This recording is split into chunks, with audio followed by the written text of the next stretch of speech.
the need that we have as people to believe or hold to something greater than ourselves is very present. That might not be a god or a deity. I'm not here to tell you what that something greater than yourself is. But learning how to navigate the layers of self to know how we can engage in what's around us is a skill that is not often taught and highly undervalued. If your sole focus is on the maintenance of your form and not on the maintenance of your mental, emotional, or spiritual, are you losing sight of a very large portion of yourself? This isn't unattainable. This isn't like, oh, this is all these people who walked the earth, who were holy. They were greater than us. They were also there to show us what's possible for each and every one of us. This isn't unattainable.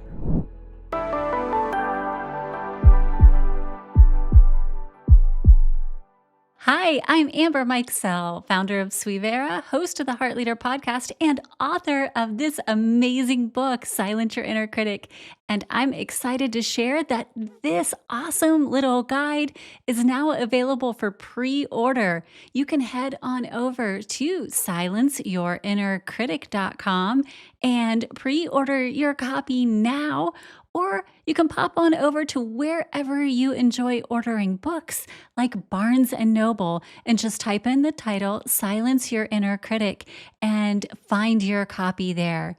As soon as you place your pre-order, send us a copy, a digital screenshot, or just a notification showing us your receipt, and email that over to info, I-N-F-O, @suivera.org, and brace yourself for a lot of amazing gifts from me over the course of the next few weeks as you wait for your copy to arrive in the mail. I can't wait to start this epic journey with you.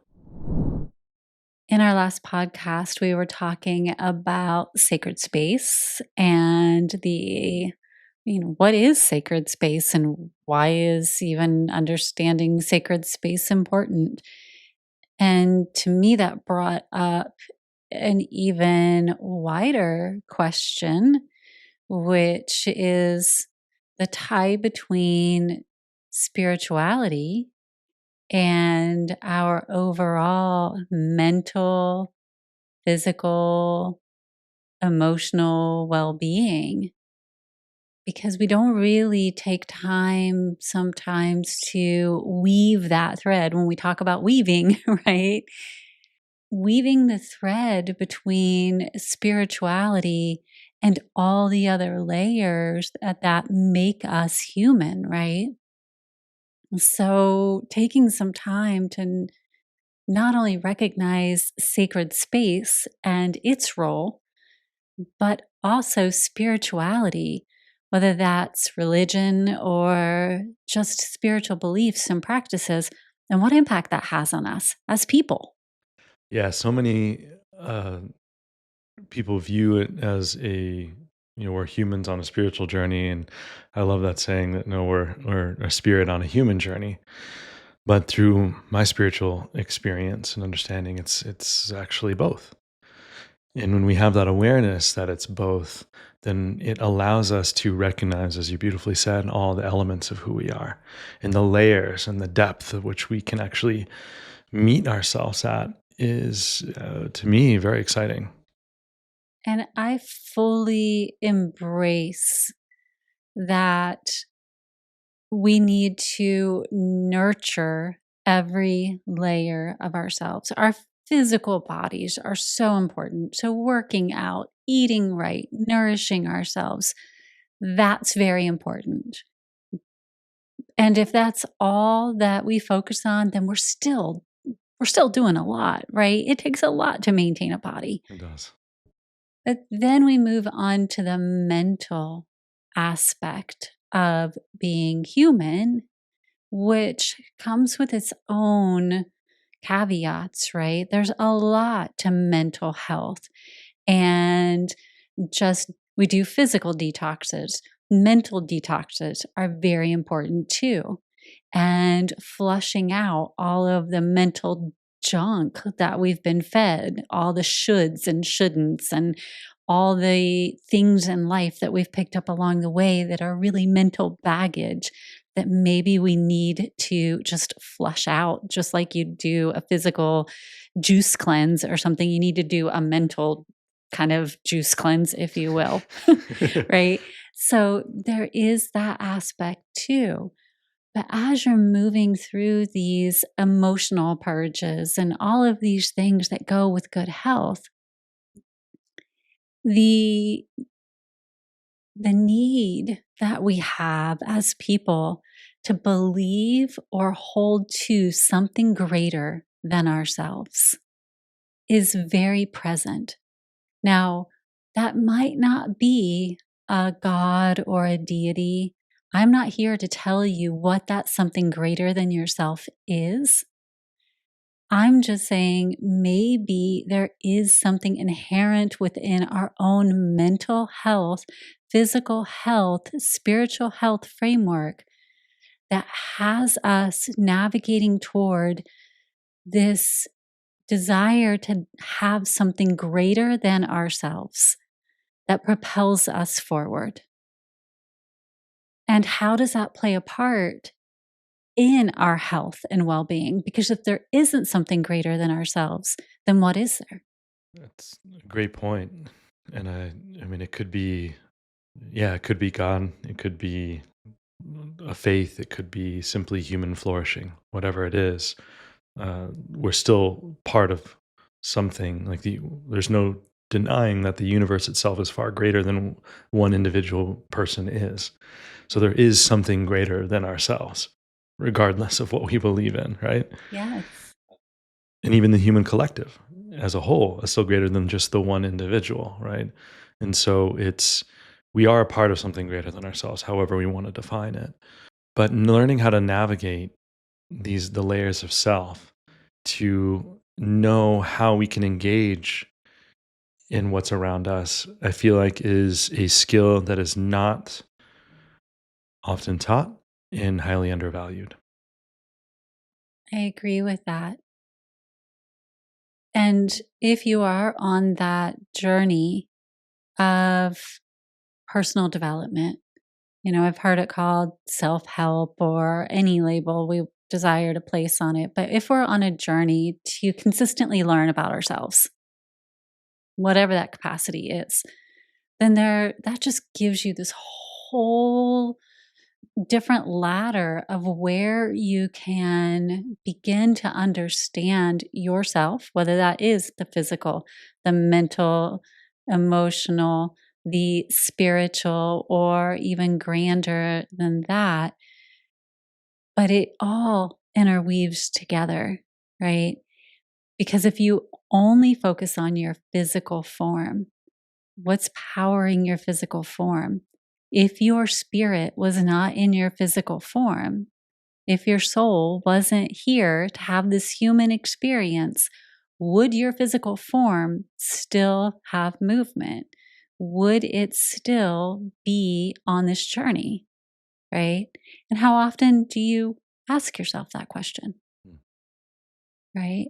So if your sole focus is on the maintenance of your form and not on the maintenance of your mental, emotional, or spiritual, then are you losing sight of a very large portion of yourself? Mhm. Even if you are containing it to self and not looking at there's something greater than you, right? So let's start there. When you were navigating at the beginning of your journey, and I use you a lot in these scenarios, and I know that because Use me. I was there at Yes. the onset of your journey. And, we talk about this in depth a lot. Yeah. You had spent the majority of your focus focusing on your physical form Mhm. and neglecting the weave, if you will, of all of the other aspects of your body or of your bodies, we call them. You have your different bodies of the being when we talk about Vedic philosophy. But that being that makes you the you that will go on past the physical form, right? So you didn't really pay much mind to that because you were very focused on the physical, and that physical had gotten hurt. Mhm. So when your physical was no longer functioning the way that you wanted your physical to function, what happened to your identity? It's a fun one. As you said, my soul focus, SOLE, was a singular focus on my body. And what you helped me understand is I needed to have a soul, SOUL, focus on my body. And the reason why that differentiation is important is because I was now looking at it as a whole versus just one. Effectively, it completely shifted my identity of self and broke down the ego, because it, it was in some ways an inflated ego to over to compensate for under ego, and it was also an illusion of an ego that wasn't who I actually am. And so there needed to be a full breakdown. There needed to be, in some ways, like a cascade effect of coming down and rebuild a foundation through authenticity versus false narrative. And when you're building yourself based on a false narrative, false foundation, I mean, any little thing to it can just kind of knock the whole thing down. And that's what a lot of people struggle with, unfortunately, right? That's why people have major emotional reactions to things. It's because it's these swings of, being in alignment, then out of alignment, and then it's like, oh, this is who I'm supposed to be, or this is who I am, but this is who everyone else wants me to be, and this is what I think society wants me to be. But This is who my family this is says what I should be. yeah, Yeah. and it's like it's impossible to figure out. I mean, there's no chance. Yeah. And I felt crushed by all of these supposed tos, as you were saying, Yeah. instead of building out, oh, this is who I am. And as I understand and explore who I am, I'm going to kind of brick by brick build this solid foundation so that I can show up as I am, who I am, no matter where I am. And it started with, okay, well, I needed to get my physical back because that was the most aware I was.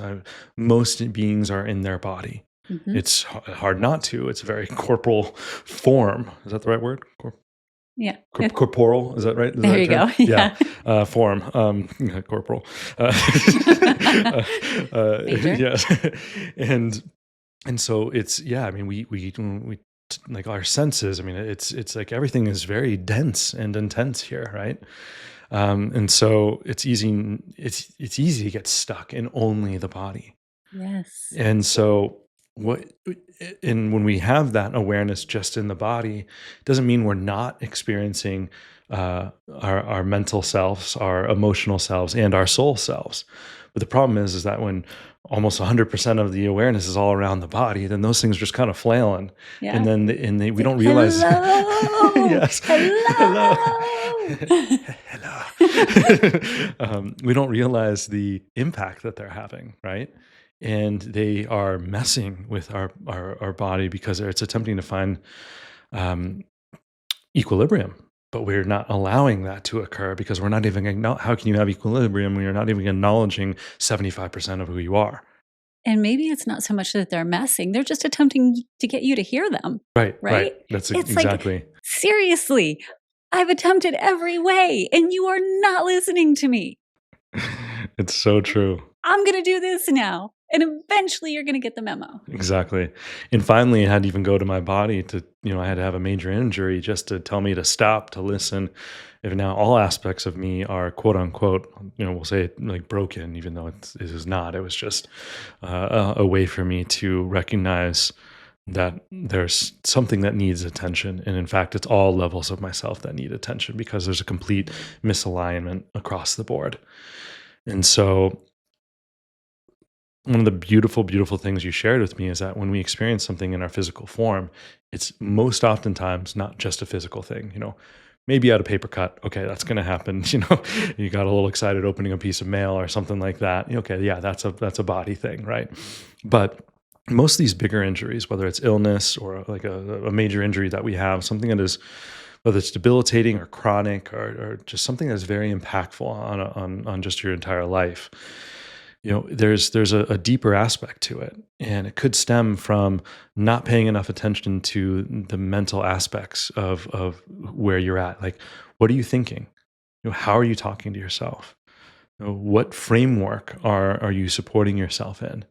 Right? Are you being your own best friend, or your own worst enemy through your thoughts and how you're approaching it, right? And how are you framing the world around you? And then what does that even look like, right? And are you a victim, or are you an inner champion, right? Exactly. You know, on top of that, the next layer, right? We have our emotions, right? We're not thinking, for people listening, I'm hitting my head. We're not thinking our feelings. We're deeply like there. We say, "Oh, I feel like it's in my heart," right? And this is a great segue into kind of like soul, right? So we're deeply feeling, which is different than a thought. We can have the emotion, we can think through the emotions to help us understand it better, and then we can embody those emotions and thoughts in different ways, right? And then finally, as that deeper connection into the heart, we have our soul. Like for me, I feel like that's you know where I feel my soul self at the highest. I feel like it's in all aspects of who I am and all around me and within me. But in terms of like, okay, where's, I don't want to keep just like, you know uh, touching different parts of my feet and say, oh, okay, it's, well, my soul's there too, but it's just weird. So I just stick with my heart center and just say, this is where I feel my soul. And through this authenticity, then I can breathe all my true soul, deep level self into the way that I process my emotions, and into the way that I effectively think through, and then finally embody who I am. And so when I've created that thread and that alignment, as you beautifully navigated me through that, then I felt that I could really express and build the foundation of who I am at every layer of self. And that's a wonderful way to like stage it, right? Instead of feeling like, oh, I've got to do this all at once, you have the opportunity to be exactly where you are, whether that is in the physical, or it is in the mental, or it is in the emotional, or it is in the etheric, the spiritual, any of that. It's all amazing. So be where you are, but understand that it is a staged endeavor where each aspect of that does need to be woven together so that you as a whole being are being honored. And then that will take you to the greater than the single entity being. And I feel like that is why, if you ask the average person, is there something greater than you?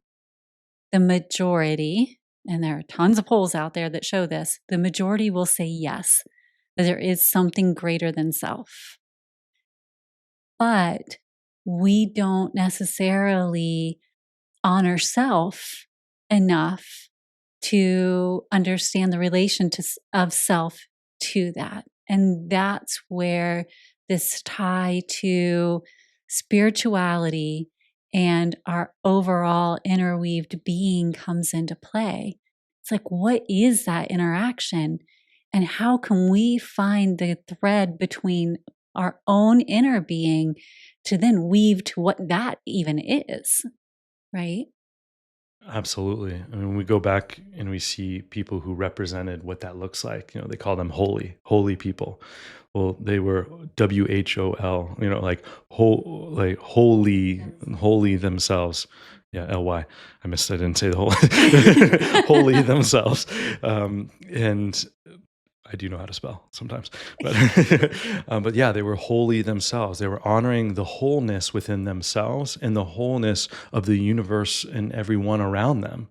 Right? It wasn't just an internal experience, which is, I mean, you get to when you have that awareness, that alone is an incredible shift in your entire life, and it's incredible. Yeah, there aren't even words. But then when you start to recognize the wholeness within each other individual and within the whole itself, and then the layers of what it means to be how there is, how, and as you beautifully present, being independently dependent, that to me is what we're talking about here. And so this isn't unattainable. This isn't like, oh, this is all these people who walked the earth, who were holy, they were greater than us. No, they were there. They're amazing, but they were also there to show us what's possible for each and every one of us. This isn't unattainable. Otherwise, what's the point? I mean, if they were they'd just be, we always say, "Don't be a dick." Well, if you're just being better than everyone else, that's just being a dick. That's that's not a holy person. I'm sorry, it just isn't. And so when we can kind of strip that down and recognize it's not, if someone is embodying what it means to be holy, that doesn't make us any less. Doesn't make us worse. All it does is give us the opportunity to step up and be our own version of holy. Yeah. And that goes back to a question I asked you on our last podcast, right? Because for me, if I get a concept and then I have someone share with me how they've utilized that concept, then it helps me go back into my memory bank and go, oh, well, I had a similar experience to that. And now you're sharing your experience, and I can interweave your experience, my experience, and learn how to then move forward based on that common experience and where I want to go from that. So if we look at these beings that have come and we call them holy, Buddha, Muhammad, Jesus, all of these amazing teachers and guides that we've had, and we take from that and we say, okay, well, I've had shared experiences like the ones they're describing. Now, in my experience, though, what is my next level of that? Whether that's physical, my body is a temple. Okay, what does it mean to me that my body is a temple? If I look at that as a spiritual being, well, that means I need to understand what my body needs to hold my spirit. Because what my body needs to hold my spirit is different than what your body needs to hold your spirit. So if Atkins, I'm not calling Atkins out, and not that you're doing Atkins, but some people, Atkins really, that diet plan really works for them. It does not work for me. Not good, bad, and different. It just doesn't fit. And so if I attempt to shoehorn myself into a program that doesn't work for me, then I'm doing a disservice to my spirit and to my body, because I'm attempting to make myself a little replica of you, because maybe it worked for you and it makes you feel really good. Or if I attempt to say, no, don't do that because it didn't work for me, then I'm attempting to limit your experience of your spirit in your form, which isn't fair either. And so when we're talking about the greater than self, that is part of the greater than self. It's allowing freedom for the greater whole to have its greater whole experience through each and every one of us, and not saying, no, my experience is the experience, so you better have my experience too, right? That doesn't really work that way. And then going into my mental, right? And really understanding what mentally feeds me. Intellect could mentally stimulate me, but maybe intellect doesn't. Maybe creativity mentally stimulates me. So, does it make it incorrect if I am creatively, artistically, mentally stimulated? And that's how I release and do my mental detox, is I just get it all out on a canvas or through writing, where you're more intellectual, so you have processes that you utilize? No, I just need to understand what fits for me, right? Same with my spiritual expression. However, my spirit expands and feels like it is honoring this beautiful life expression that I'm having, then I should honor that, whether that is through prayer or meditation or specific religious practices. But if your way of having a spiritual expression is through watching movies, then it is not my place to tell you that is not spiritual, right?